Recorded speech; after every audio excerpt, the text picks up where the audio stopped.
It feels like we spend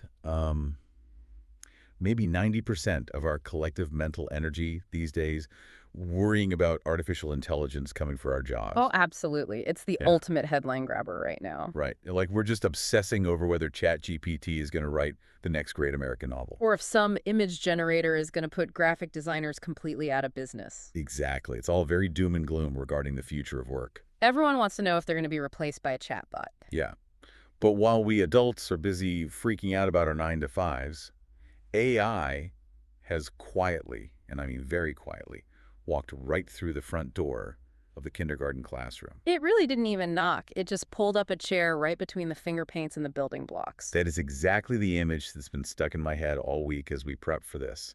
Because today, for this deep dive, we aren't talking about the future of corporate boardrooms. No, we are definitely not. We are talking about the now of early childhood development.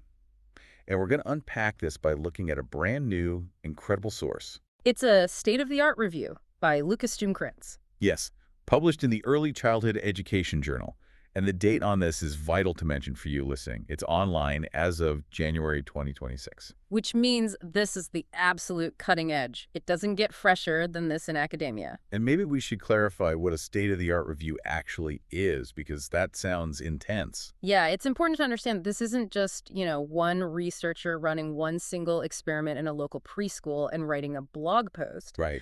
The Jungkrantz actually performed a meta-analysis. Which means he basically did all the heavy lifting for us. He really did. He took a hard, systematic look at 39 different peer-reviewed studies. 39. Yeah, all conducted between 2020 and 2024. And his goal was to map out exactly how artificial intelligence and early childhood education, or ECE, as the pros call it, are colliding. Colliding is definitely the right word. When I looked at the numbers in his review, the first thing that hit me was just the sheer velocity of this trend. The growth curve is wild. It is. Look, in 2020, there were only 4 publications on this topic globally. 4. And then? Fast forward to 2024, and there were 20 in that year alone. Right. That's a 5-fold increase in just 4 years. That's a massive spike. But if we overlay that with the timeline of the broader tech world, it actually makes perfect sense. Because of generative AI going mainstream. Exactly. Think about tools like ChatGPT and Midjourney.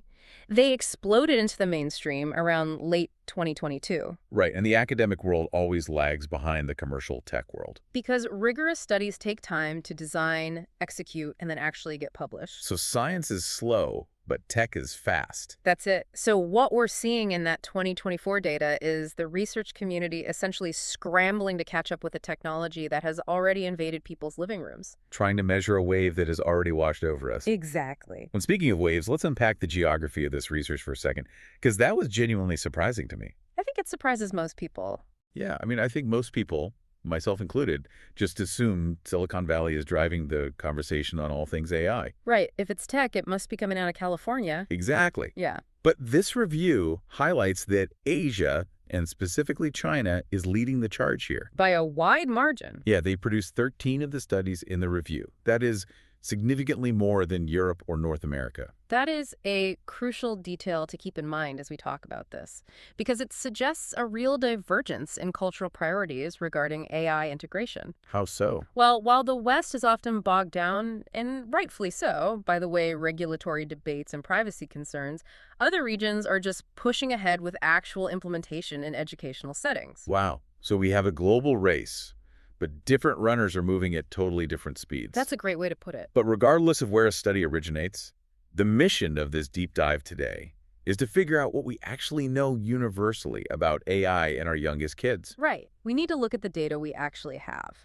So let's start with the who. When we say early childhood education in the context of this specific review, who are we actually talking about? Because, child is a pretty broad term. It is. In this review, ECE is defined broadly as ages 1 to 8. Okay, 1 to 8. Yeah, so we are spanning everything from a toddler taking their first wobbly steps and saying their first words, all the way up to a second grader learning to read chapter books and do basic math. That is a massive developmental range. A 1-year-old and 8-year-old are basically different species biologically. And cognitively. They absolutely are. And this brings us to one of the most critical findings in Jungkrantz's analysis. The data gap. Yes. The data is heavily skewed. Huh. When he crunched the numbers on who was actually participating in these 39 studies, he found a massive sweet spot. Which was? The vast majority of the research focuses exclusively on children aged 4 to 6. 4 to 6. In fact, the specific age 6 was mentioned 18 times in the data. Okay, so we know a ton about kindergartners and first graders. We have very good data on the 5 and 6-year-olds. But what about the younger ones? That is the problem. There is almost zero rigorous research on children aged 1 to 3. The toddlers are essentially missing from the dataset. That seems like a glaring blind spot. I mean, you look at any restaurant or airport today. Toddlers are just glued to screens. Oh, everywhere. My friends' kids are swiping on iPads before they can speak in full sentences. They know how to skip YouTube ads before they know how to tie their shoes. It's true. So why aren't we studying that demographic? It's a mix of logistics and ethics, mostly. First, on the ethics side, it is incredibly difficult to get academic approval to experiment on a 2-year-old. Because they can't verbally assent. Right. They can't understand what's happening or agree to be part of a study.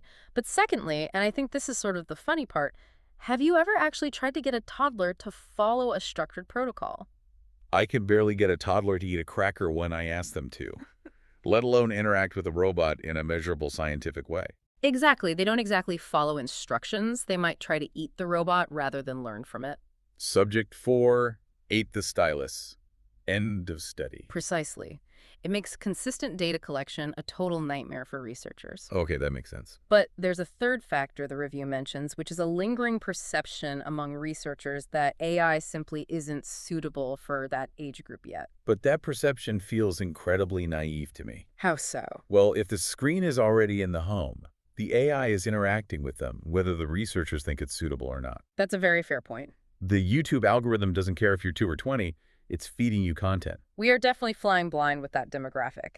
And there is another gap in the participants that I found even more concerning than the missing toddlers. What's that? Well, most of these studies look at the kids, obviously, or they look at the teachers. Very few involve parents, and even fewer involve the actual AI experts or robotics engineers who build the tools. Wait, so we are studying how to use this incredibly complex technology in education, but we aren't really talking to the people building the technology. Or the people raising the kids at home. That's wild. It's a very siloed approach. We're studying education in a vacuum without fully consulting the architects of the tools or the guardians of the children. It creates a massive disconnect between how the tool is theoretically designed and how it's actually used in a messy, real-world playroom. Exactly. That seems like a recipe for some serious unintended consequences. But before we get too dark, because we will definitely get to the risks later, let's pivot to the good news. Let's do it. Because this review isn't just a horror story about gaps and missing toddlers. It highlights some really positive ways AI is helping right now. Oh, absolutely. We have to give credit where it's due. The biggest potential benefit here, the holy grail of education, really is moving away from the one-size-fits-all model. Which we've talked about for years. For decades, we've wanted personalized learning forever, but human teachers with 30 kids in a single class just can't do it for everyone simultaneously. It's impossible. But AI actually makes it feasible. Was there a specific example in the review that showed this personalized learning in action, something tangible for the listeners? Yes, there was a real standout study by Paolucci and colleagues from 2023, and this wasn't just about teaching ABCs faster, this was about health and diagnosis. Oh, wow. They used AI pre-screening technology to help detect autism spectrum disorders, or ASD. How does that actually work? Is it like a camera watching the kids play?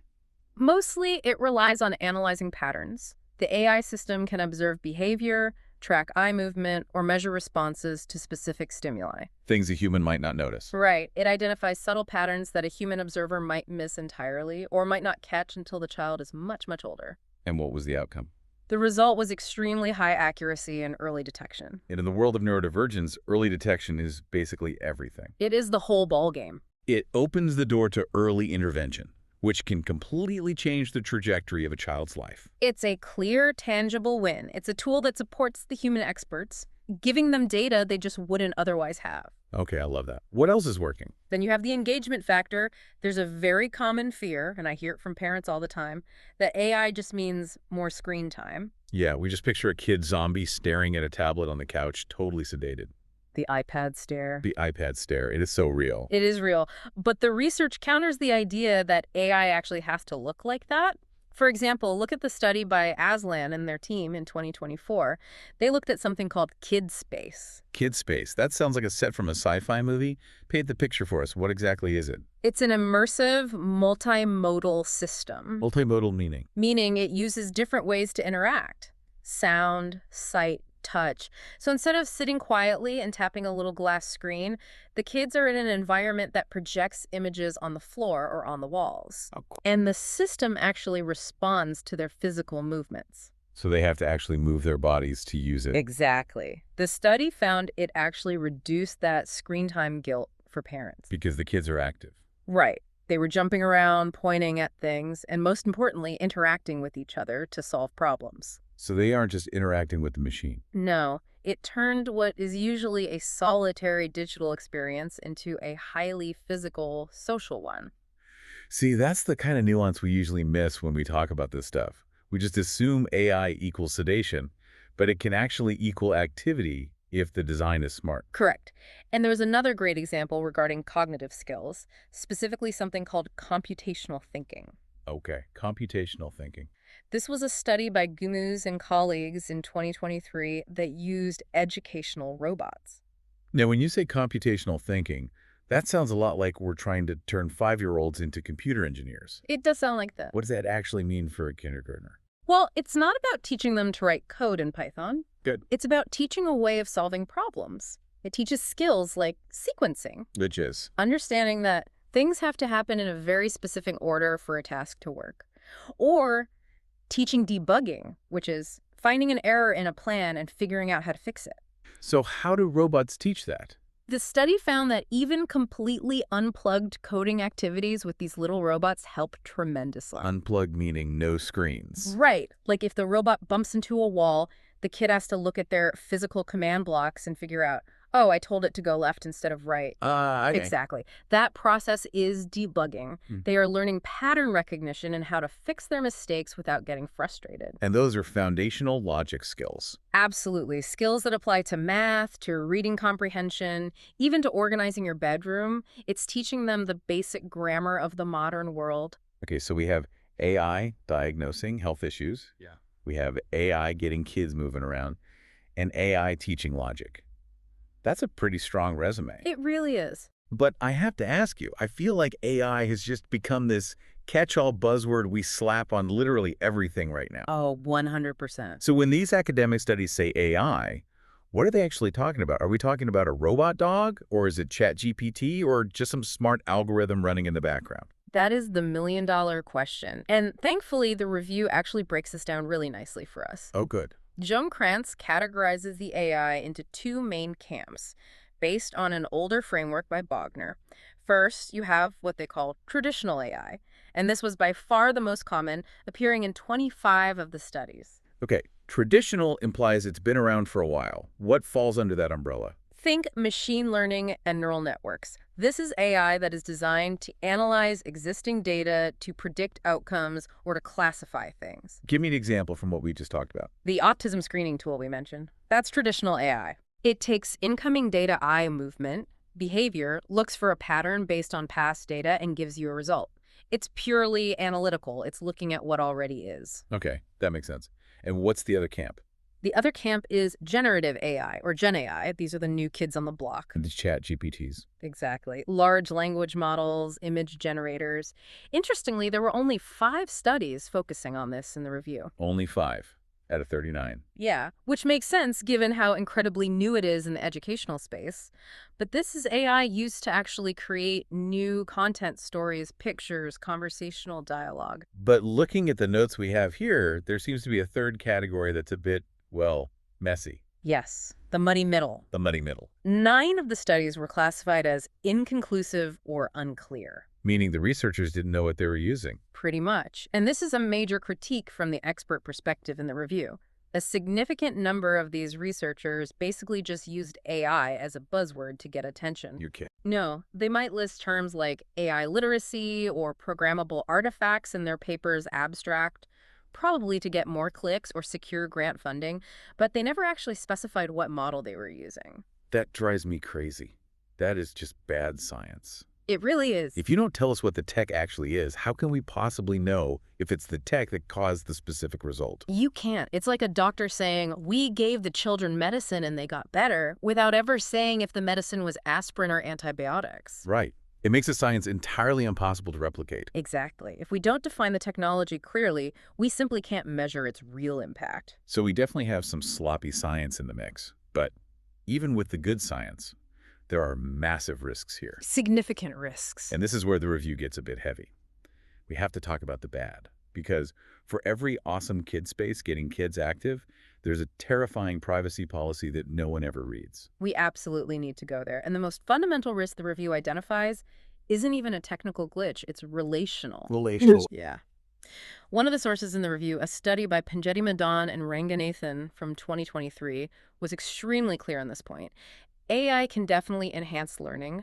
It can personalize a lesson. It can gamify a boring topic. Oh, yeah. But it cannot replicate the human relationship building that is absolutely essential for a young child's brain development. Right. A robot can patiently teach you that 2 + 2 = 4 over and over, but it can't actually care that you're having a terrible day because your pet goldfish died. Precisely. For kids, cognitive development and social development are completely intertwined. You literally learn better when you feel safe and cared for by a real human being. So what's the risk? The risk is that if we start replacing human educators or real social interaction with friendly bots just because it's cheaper or more efficient, We stump their growth. we risk stunting their social growth entirely. We risk raising a generation that is incredibly technically proficient but completely socially malnourished. Man, that's bleak. And then on top of that, there's the privacy issue. And honestly, looking at the source material on this part gave me the creeps. As it should. Look at who we are talking about. Children under 8 years old. Legally and developmentally, they cannot give informed consent. They have no idea what a privacy policy is. Zero idea. But Burson and colleagues, this is a 2025 study referenced in the review, they highlight that many of these AI educational tools are completely opaque. Opaque as in, we don't know where the data goes once the kid logs off. Correct. We don't know how the data is stored. We don't know what third parties have access to it. Or, and this is the critical part, we don't know if the system is building a permanent digital identity for that child before they can even read. Imagine that. Having a permanent corporate record of your behavioral patterns, your learning speed, maybe even your emotional triggers, all stored in a server somewhere, starting from the time you were 4 years old. It's terrifying, and that data could theoretically follow you forever. And it gets worse, right? Because the review mentions biometric data. Yes, that data is often biometric or emotional. Some of these educational tools actually use the device's cameras to track engagement. Like watching the kid's face. Literally reading their facial expressions to see if the kid is bored or frustrated or excited by the lesson. Collecting emotional data on a 4-year-old. That is just straight up dystopian. It is a massive legal and ethical gray area right now. And if that hidden algorithm deciding who you are is somehow biased, well, that's the next huge problem, isn't it? Algorithmic bias. It's already a huge problem in adult AI. Right. We see it in hiring tools throwing out resumes or facial recognition failing on people of color. And it's just as present here in the preschool tools. If the AI is trained on data that isn't diverse, the AI inherently becomes biased. And the review specifically noted that the research itself lacked diversity risk. Yes. Lundkrantz found a notable lack of diverse populations, whether cultural, linguistic, or socioeconomic, in the studies themselves. So what happens in practice? Let's say you have an AI tutor trained mostly on data from, I don't know, middle-class, English-speaking American kids. Oh, okay. And then you drop that exact same AI into a classroom with kids from totally different linguistic backgrounds. Or kids with different cultural norms regarding things like eye contact or verbal communication. Oh, I see where this is going. Right. The AI might flag those culturally different kids as struggling or disengaged simply because their behavior doesn't match the model's very narrow training data. So you could have a biased algorithm effectively telling a teacher that a certain student isn't gifted just because the machine doesn't understand their culture. Exactly. And that can heavily influence teacher expectations, which then becomes a self-fulfilling prophecy for the kid. That is a terrifying thought. A biased machine making a judgment that sticks with a kid's permanent academic record for years. It happens. And speaking of the teachers, are they even ready for this? Are we training our preschool teachers to spot these algorithmic biases? The short answer, no. Not at all. The review highlights that teachers are woefully unprepared.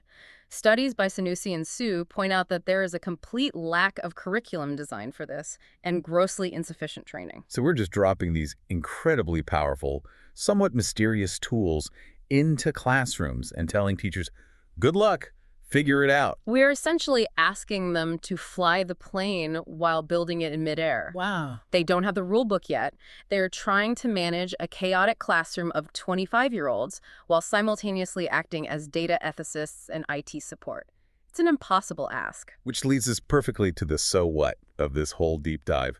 What does this review tell us about where we go from here? Because the genie isn't going back in the bottle. No, we aren't going to ban AI from schools. It's here to stay. It is, but the biggest takeaway for me, looking at all 39 studies, is the glaring lack of a comprehensive ethical framework. We have all these cool gadgets. We have smart toys, we have predictive algorithms, but we have no agreed-upon rulebook for responsible use in early childhood education. What should that policy focus on then? We need policies that aren't just about, does this tool work or does it teach math 10% faster? It needs to focus on, is it safe? And is it healthy for their development? And we really don't know the long-term effects yet. That was probably the most stark finding in the entire review. Out of all this research, there are 0 long-term studies mentioned. 0. None at all. 0. We know how a child reacts to a learning robot today in a 30-minute session. We have absolutely no idea how interacting with an AI at age 4 affects their empathy or social skills at age 14. So we are literally running a massive real-time experiment on an entire generation of kids. In a way, yes, we are. And while most of the current research uses mixed methods, like a bit of qualitative intervaling here, a bit of quantitative data there, there's a desperate need for more rigorous quantitative data to prove causality. Explain that difference for us really quickly. Why does causality matter so much more than correlation here? Well, right now, we mostly see correlations. A researcher says the kid used the robot and the kid learned basic coding, Yeah. but we need to know for absolute sure that the robot actually caused the learning. Maybe the kid just learned because they were super excited to play with a shiny new toy. The novelty effect. Exactly, the novelty effect. Maybe they would have learned just as fast if a teacher had just played a fun game with a deck of cards. We need rigorous science to separate the tech hype from the actual proven educational value. That is a really important distinction. Just because a tool is new and uses AI doesn't automatically mean it's better than blocks and paper. Exactly. So let's wrap this up. We are in a period of, as the review calls it, unprecedented technological growth in our preschools. It's the Wild West right now. The potential is clearly incredible, especially for kids with special needs, like the ASD early screening we talked about. Yeah. That is genuinely life-changing stuff. It is. But the privacy risks, the baked-in bias, and the terrifying fact that we might be outsourcing basic human connection to machines, that is equally massive. It is a delicate balance. And if I can leave you listening with one main thought from this entire review, it's this. We need to stop asking the simple question. Which is? We need to stop asking, does this tool work? And what should we be asking instead? We need to ask, is this tool actually good for the child's long-term humanity? Wow. Is it serving their holistic development as a person or just their development as an academic data point? That is a really heavy question, but it's clearly the right one to be asking right now. I think so. And for you listening, whether you're a parent, a teacher, or just an aunt or uncle buying a birthday gift this weekend, the next time you look at that smart teddy bear or that new learning app on the iPad, try to look at it with that fresh, critical eye. Think about what it's really doing. Exactly. Ask yourself, is it a tool or is it a crutch? Is it opening a new door for them? Or is it just harvesting their data? And remember, the technology itself isn't inherently good or bad. It's just powerful. Very powerful. And powerful things need to be handled with extreme care, especially when they're being put right into the sticky hands of a 4-year-old. Perfectly said. Thanks for diving deep with us today. We'll get you on the next one.